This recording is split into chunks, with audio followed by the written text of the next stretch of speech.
Hey everyone, this is Bill Bryan coming to you from Laguna Beach, California, and you're watching Social Nostra. Woo!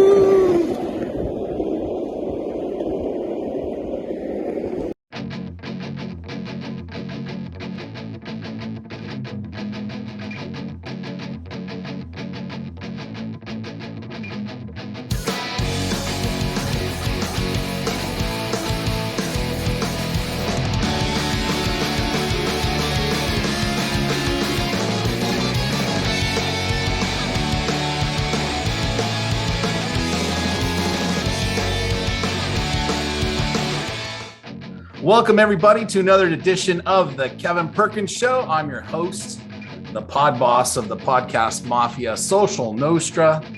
I'm here in Garage Studios again, and with an action sports CEO, founder, and stud master of CALI-Strong, Jim Stroesser. How's it going, my man? Hey, we're having a great day down here in San Diego. I appreciate having a chance to come in and talk to you. I mean, you're it looks like you're in the CALI-Strong shop, which just to give people some context, I was down there last November with some friends. We were doing like a double date weekend, and we ended up at Puesto, the taco place right next door to you, which is Super Grinds. And they had the Tones playing, which is some killer. I want to have those guys on my show too. Oh yeah, they're excellent. You know what we did? We during the pandemic, those guys had nowhere to play, all these bands. So every Saturday night from like August till last May, we did concerts every Saturday night. It saved us, but it also saved the band. They were like, it's the greatest thing ever because it's the only place we can play music. And so we had unbelievable bands down here. And so you saw a great one that night. Yeah. And even when everything shut down, the hotels, the restaurants, we were still doing concerts out front. We played a little louder when the restaurants were closed. So it was fun. Totally. And you know what's so funny too, because we sat down and we're like on the edge right by your store where they were playing. And my wife looks at me like, oh man, this is going to suck. Because, you know, when you sit down next to like a giant band, they're going to have their music on full so it can get to the whole quad.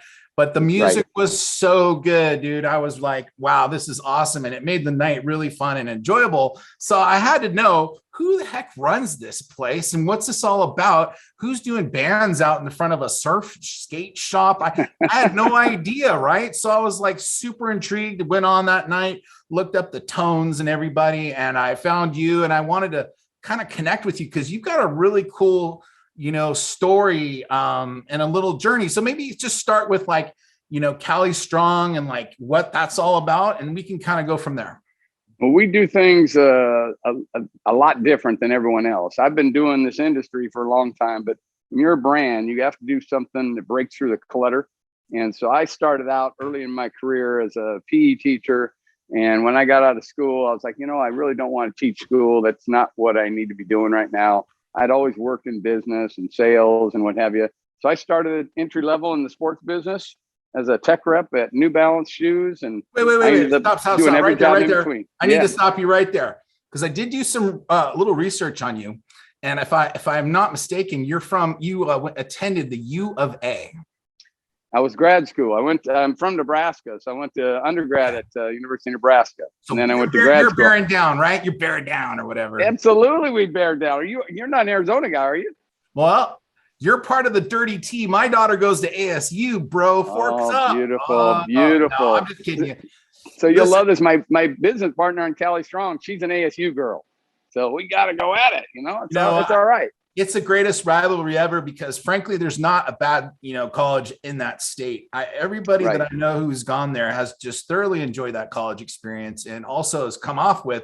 I mean, it's ASU, anyways, is the largest public university in the country. I was super surprised to find that out. So the network, I didn't know massive. That. Yeah, very cool. No, it's a great rivalry. I remember the first ASU U of A game I went to. The intensity, I was like, wow, this is amazing. Because I grew up in Nebraska and we're football crazy there. And I'd gone to big stadiums with everything full, but I'd never seen an interstate rivalry like that. And it's intense, but it's actually really fun because they do hate each other, but it's fun.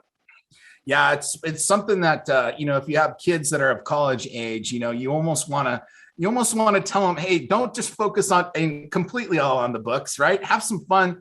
Go to these football games, join a sorority or fraternity or, do something that's going to extend you a little bit more than just the ABC letter grades all the time. But anyway, so you went to university of you went in Kansas, you went to Arizona, then you ended up at New Balance. So yeah, so I got out of school. You're no longer interested in coaching or doing what you were going to do.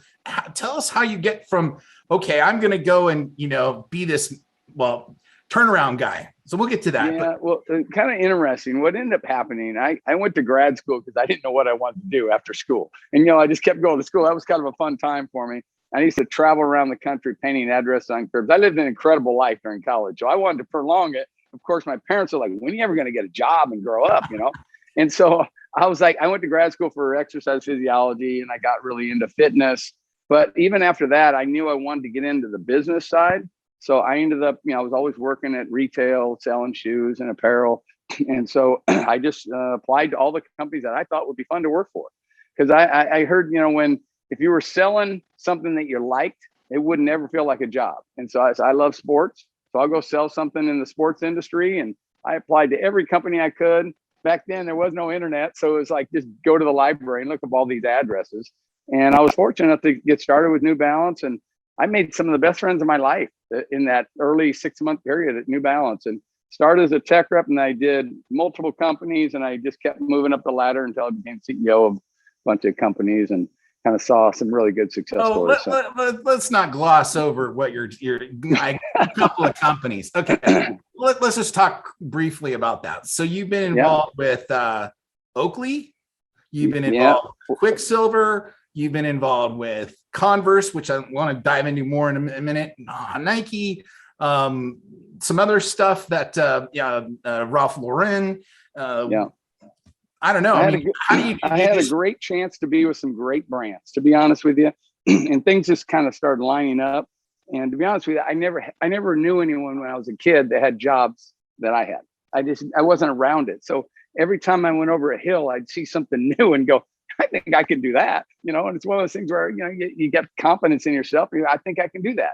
So literally I started as a tech rep, and then I got off into sales, and then I got into sales management. But, I had great runs. I had probably the company that changed my life early is a company you probably don't know, LA Gear, who is now the guys that own Skechers today. I remember LA Gear. LA Gear was the shit back in the day. It was all a the hot massive. chicks used to wear LA Gear. You're absolutely right. It was a massive success story, and so I saw them from 200 million to 900 million, and that means you're just exploding. And I remember you couldn't. Everything was sold out. We'd go back to the retailer, sold out. It was the most fun time. A little crazy. The company was definitely no, crazy. Jim. The thing, let me just jump in there. The LA Gear, let's just not discount that for a second. LA Gear was like, it was a what do you call it? A prototype, a stereotype, a archetype. It was, the hot chick in the Volkswagen Cabriolet convertible with her LA Gear down and her permed hair. It was like, the look. You guys created a category by itself. It was the ultimate 80s brand. Really, you think about the 80s, that was LA Gear. And it blew up like you won't believe, but it went down as fast as it went up, believe it or not. So it was like a rocket ship. And it was, I think at the time was we were chasing Reebok. Reebok was number one. They were the fastest company to $1 billion. And LA Gear went from 0 to 900 million in like the first 7 years. And then it crashed after that.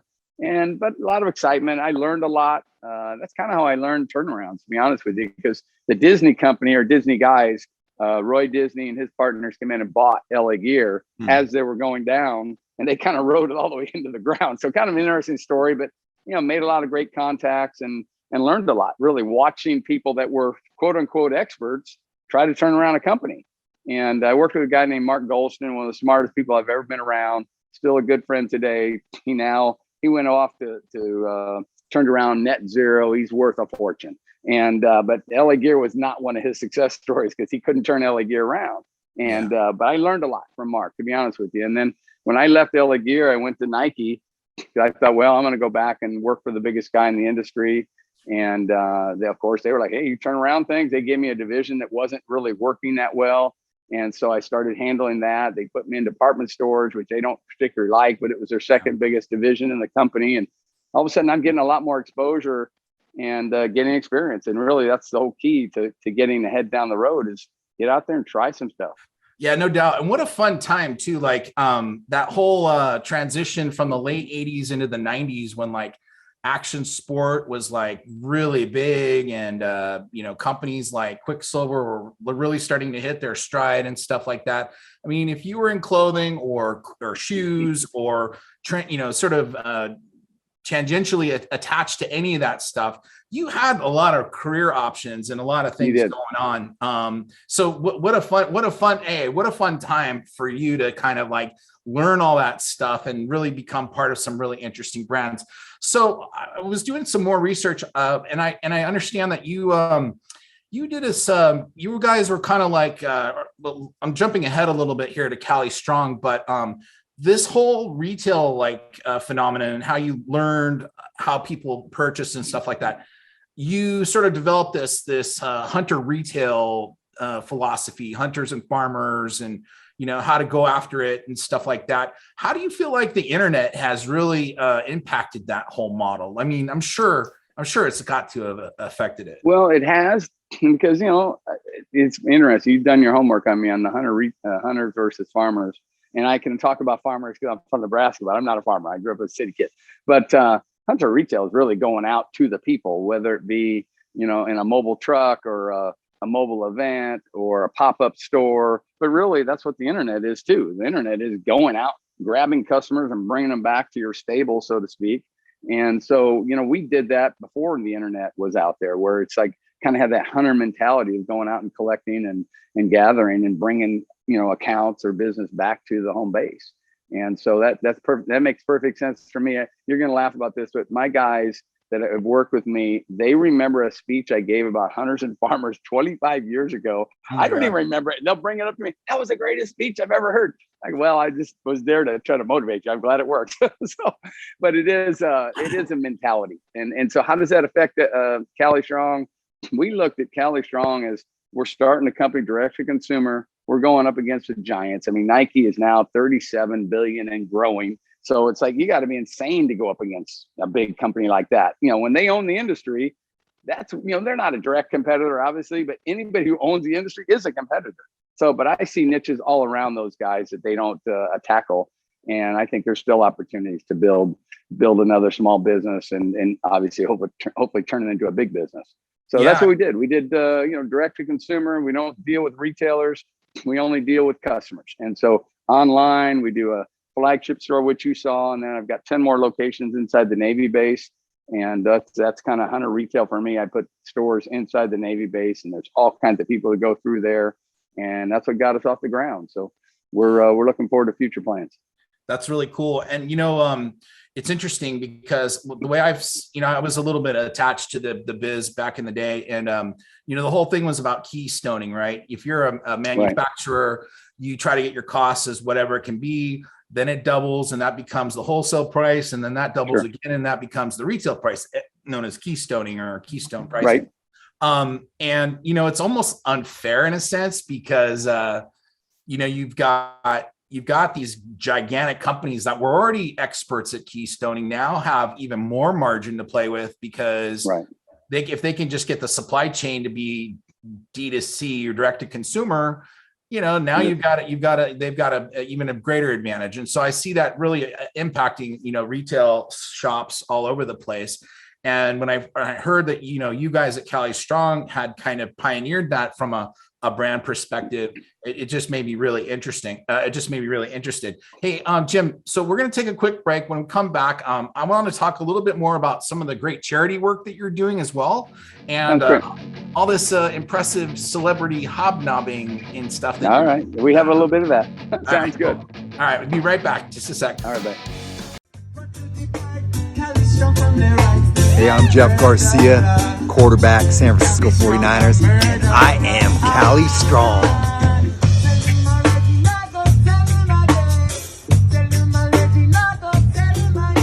Kevin Dillon, I'm an actor, CALI-Strong.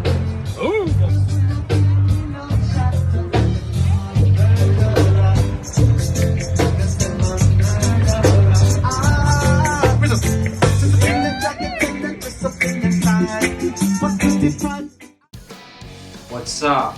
Slippery Surfer, White Shark, best surf rapper alive. You're watching Social Nostra. Shred Gang. All right, we're back. Thank you so much for tuning in. So I'm talking with Jim Stroesser, the CEO of CALI-Strong. And, before we talk about all the really cool charity work and celeb stuff that you're doing, just hit on the kind of, however deep you'd like to go about this Converse turnaround and how you work that back into Nike.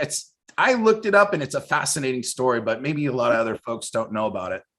Well, Kevin, they call me the Converse guy, which is very flattering because I only was there 2.5 years, but it was like dog years. I mean, I swear to God, it was felt like 7 or 8. And so we bought that company out of bankruptcy in 2001.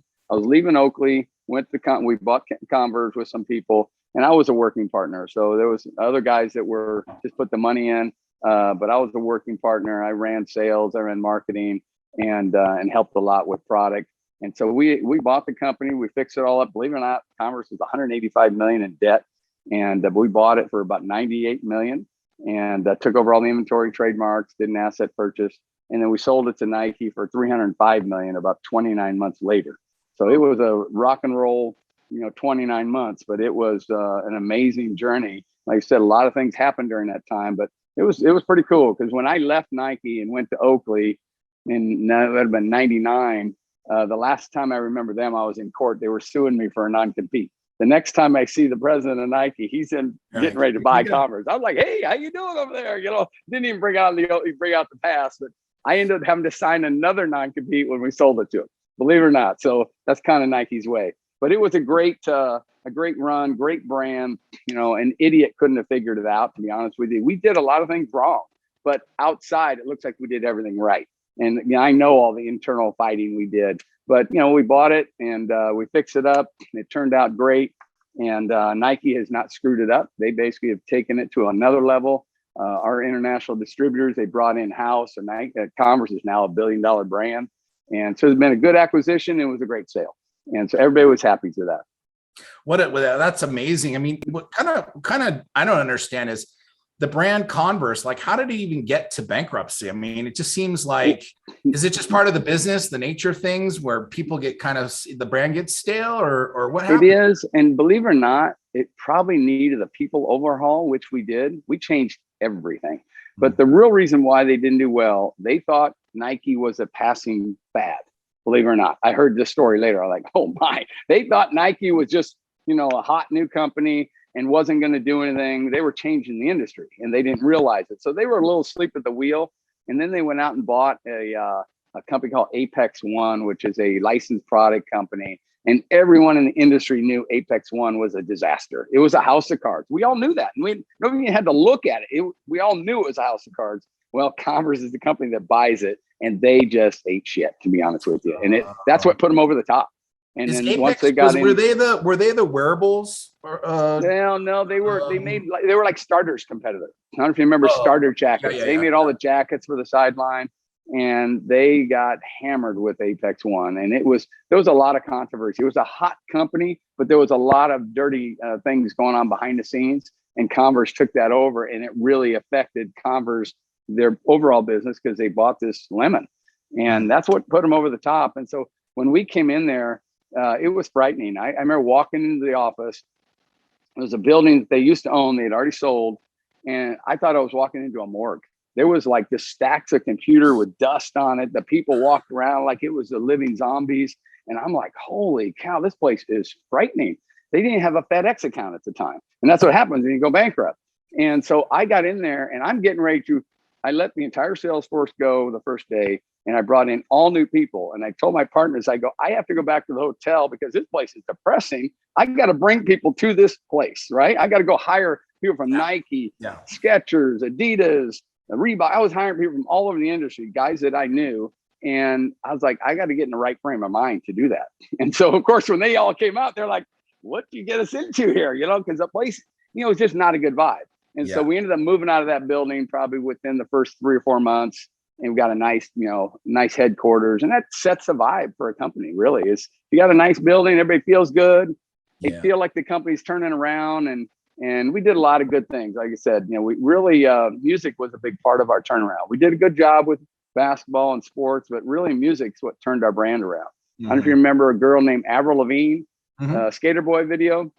Yep. So she was a nobody when we were giving her free shoes. We had a great girl, Zuhara Caldone, did our sports marketing, and she was giving free shoes away to Avril, and Avril showed up doing the Skater Boy video, and she was wearing Chuck Taylor high tops with a black jeans, I think it was, and a little tie with white shirt. Well, every girl in America had to have those Chuck Taylor highs, and believe it or not, they were not hot at the time. So I think she personally sold 1 million pairs of shoes that year because of that video, and we didn't pay a dime for it. And that's what's great marketing. When it just happens organically, people know it. And so that girl blew up. Her videos blew up, and so did the Converse brand at the same time. So we had a couple things like that. P. Diddy, we had Snoop Dogg, we had the Strokes, we had a number of bands that showed up wearing our stuff, and it helped kind of ignite it again. And then we really did it through distribution. We closed, believe it or not, probably 8 of our top 20 accounts.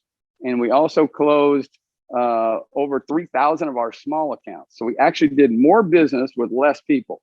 And so we did what they call alliance partnerships. So we partnered up with Foot Locker, we partnered up with Journeys, which is Genesco. We partnered up with Nordstrom. We partnered up with Mervyn's, Penny's, Famous Footwear. So we did these strategic alliance partnerships, and we had business with them, basically written contracts that they would sign up and grow with us.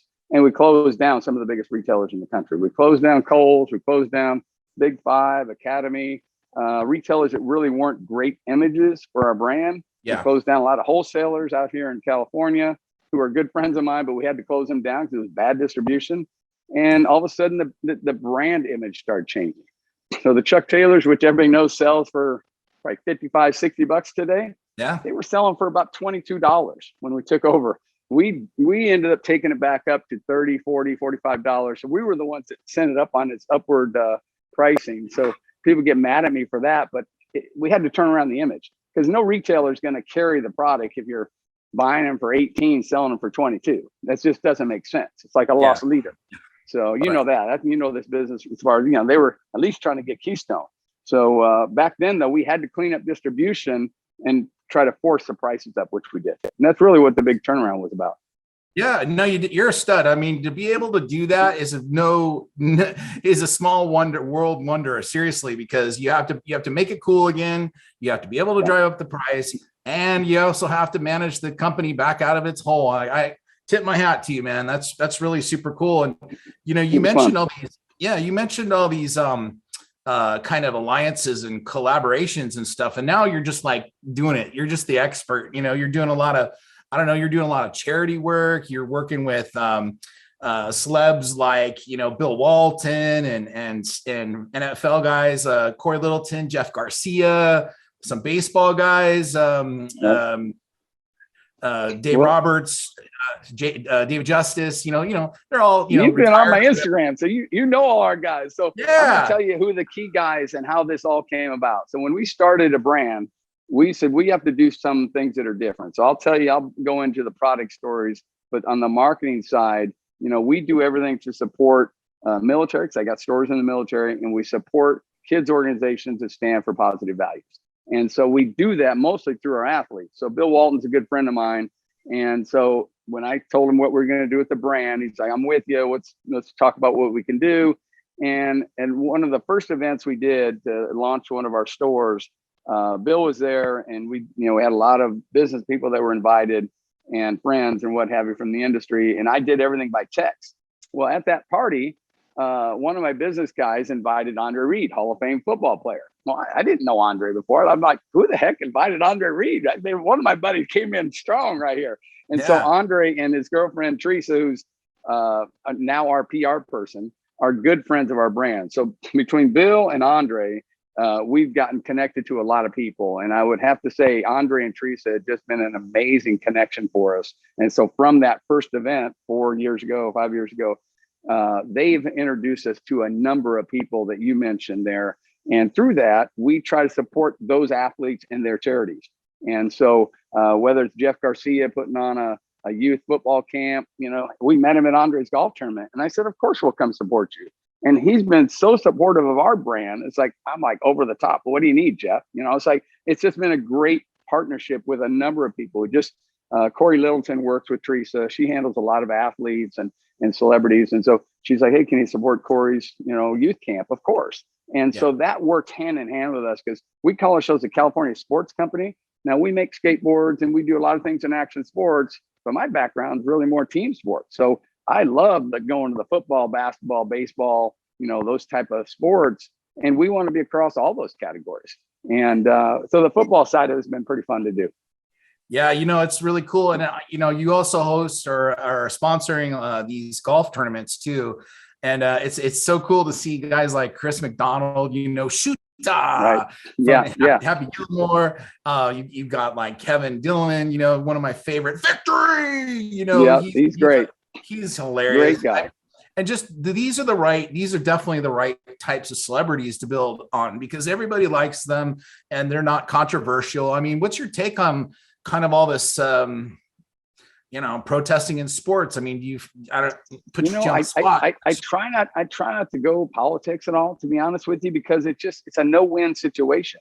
So to me, we just try to go neutral and say we support good people, period. And obviously we try to support sports and kids organizations across the board. So I support really just good organizations, and I don't really go down that road. And it's better that way, because I really don't care. At the end of the day, if they want to support our brand, I'm supporting them, and so it's a win-win deal for both sides, because, but some of that stuff may bother me personally. That doesn't mean I should allow that to bother my company, if that makes sense. Yeah, no. And I think that's a fine line, especially since, CALI-Strong is like, California patriotism. You're going down that route. Right. And so the fact that you're in support of so much military, one of the great stories that I saw or heard about was some guys were, I don't know, in the Navy or the Marines. Somebody was in France, and one of the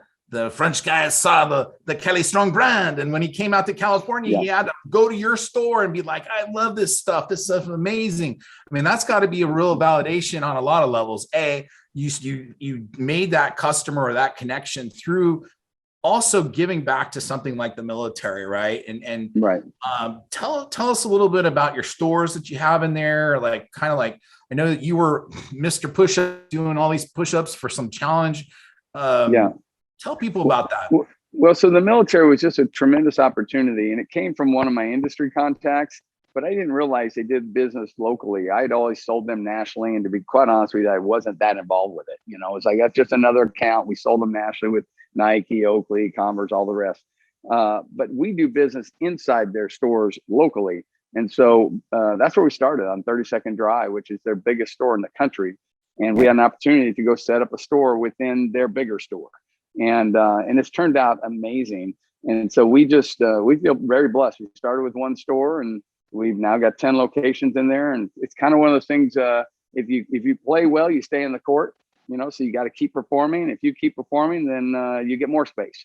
And so, but it's different because we own the inventory in those stores, but we don't have to man them like I do this flagship store. So that's kind of the win-win, is we don't have to man them with all kinds of people. That's usually the biggest headache, to be quite honest with you. So we have kind of shops within their bigger stores, and they have a store. The one we started in is as big as a Nordstrom or a Macy's, just a big department store. And it's like on a huge campus, and it has grocery stores and banks and everything. It's like a little town. So we have shops within their shops. So it's a win-win deal, but we have some great military fans of our brand. And I mean, SEAL Team 6 members, and we're in the Navy base where all the SEALs train, NAB, called the amphibious base. So we're just honored to be part of the military here in San Diego. And that's a huge community. But coming back to your story about the pilot, so we're in one of our stores, and this gentleman comes in. He's obviously from France. He's got a strong accent. He's got a beautiful family. And he starts telling me, I'm from France. And I go, I'm telling about my brand. He goes, I know your brand.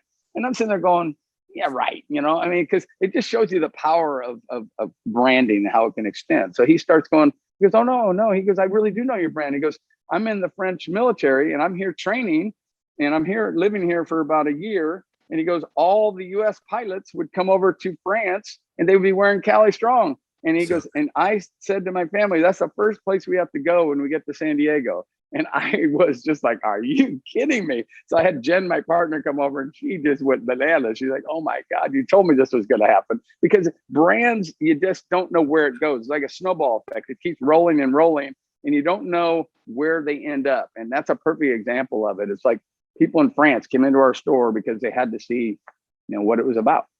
Yeah, I mean, and you're kind of making some assumptions too. Like when you're putting out a brand, it's a reflection of you, but it's also kind of what you're targeting and blah blah blah. So you really never know, right? And so just as a sort of a story that dovetails that is, with Social Nostra, I put this out along, over the pandemic as just kind of a test, right? Just a side hustle, fun thing to do. Next thing you know, we've got 10 shows and over 500,000 viewers. That's a perfect. month.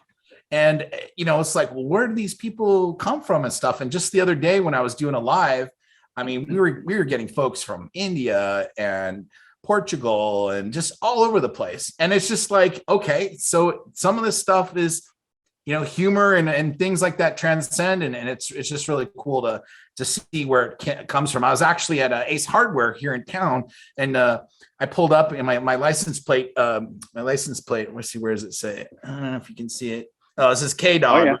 Yeah, I see it. Okay. Yeah. So it's just a kind of a funny thing I did a while back. And the guy goes, oh yeah, hey, what's up, Kevin? And I was like, huh? What the and heck? he goes, yeah, man, saw your podcast. And I was just like, okay, there you go. You just never know, man. You just never know. Well, that props to you for doing that, Kevin, during the pandemic, because, a lot of business people seem to fold under the pressure. To me, I was out every day. I had to, this is what I do. And so now my military stores didn't close, thank goodness. But we end up having to recreate ourselves just like you did. And it's like, all of a sudden, you never know what you're going to walk into. So, we started doing those concerts every week. We redid our store because we were building, I love this story. So we built out a podcast room. We're like, we're going to do a podcast, right? So we put a second floor in here, and it gave us a lot more space. And the next thing you know, everybody's going, well, Jim, when are you going to do this podcast he told us about, right? And I'm sitting there thinking to myself, I really don't know if I want to do this, right? This is like, you talk about it, but you really, am I committed to this? And we ended up not using the podcast room. We put it out front. Didn't like the first location we did. Now we do a podcast right on our sofas in the middle of our store. We're the only retail brand store that does a podcast. And so we just got it off the ground. I've done 10 episodes. We haven't had put any up yet, but I know what you're doing. And I think it's a really fun thing. I really enjoy it, to be quite honest. I wasn't sure I would like it. I wasn't sure I would embrace it. Oh, it's amazing. So I see how you did that. And I think it's great that you tried something new, and that's what we're doing. And it's all about testing the waters and see where it goes. Yeah, I'm a marketer also, so I get it, of the whole test and see if it flies concept, if it catches it or whatever.